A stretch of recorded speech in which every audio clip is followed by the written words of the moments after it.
Deccan kitchen hotel కూల్చివేత కేసుకు సంబంధించి ఇవాళ నాంపల్లి కోర్టుకు దగ్గుబాటి ఫ్యామిలీ హాజరు కాబోతోంది. జేహెచ్ఎంసీ సిబ్బంది కొందరు బౌన్సర్లు కలిసి తన హోటల్ను కూల్చివేశారని న్యాయం చేయాలని కోర్టులో నందకుమార్ పిటిషన్ వేశారు. కోర్టు ఆదేశాలతో ఫిలింనగర్ పోలీసులు వెంకటేష్, రాణా, సురేష్, అభిరాంపై కేసు నమోదు చేశారు. అయితే గతంలో ఈ కేసుకు సంబంధించి పలుమార్లు దగ్గుబాటి ఫ్యామిలీ కోర్టుకు హాజరు కాలేదు. ఇవాళ తప్పకుండా హాజరు కావాలని ఆదేశించడంతో నాంపల్లి కోర్టుకు వెళ్లనున్నారు వెంకటేష్, రాణా, సురేష్ బాబు, అభిరామ్.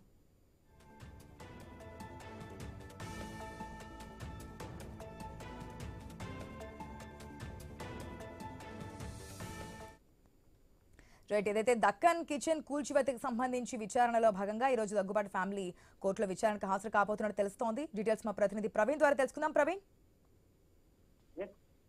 దక్కన్ కిచెన్ హోటల్ కూల్చివేత కేసులో నేడు నాంపల్లి కోర్టులో టాలీవుడ్ హీరో దగ్గుపాటి వెంకటేష్ తో పాటు దగ్గుపాటి రాణా, నిర్మాత సురేష్ బాబు, అభిరామ్ల పైన కూడా ఈ రోజు దక్కన్ కిచెన్ హోటల్ కూల్చివేతకు సంబంధించి కోర్టును ఆశ్రయించడం జరిగింది.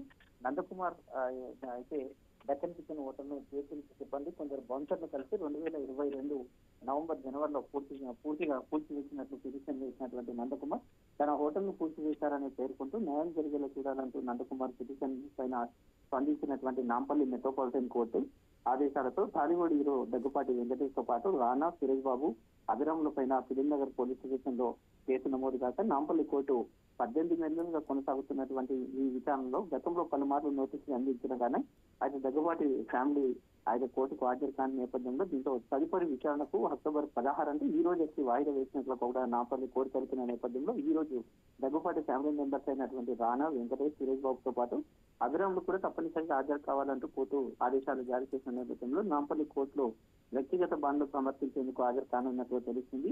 అదేవిధంగా తీసుకుంటే ఈ కేసు తనకు జరిగిన నష్టం పైన న్యాయం జరిగే వరకు పోరాడతానని చెప్పేసి దక్కన్ కిచెన్ యజమాని అయినటువంటి నందకుమార్ తెలుపుతున్నారు. Right Praveen, thanks.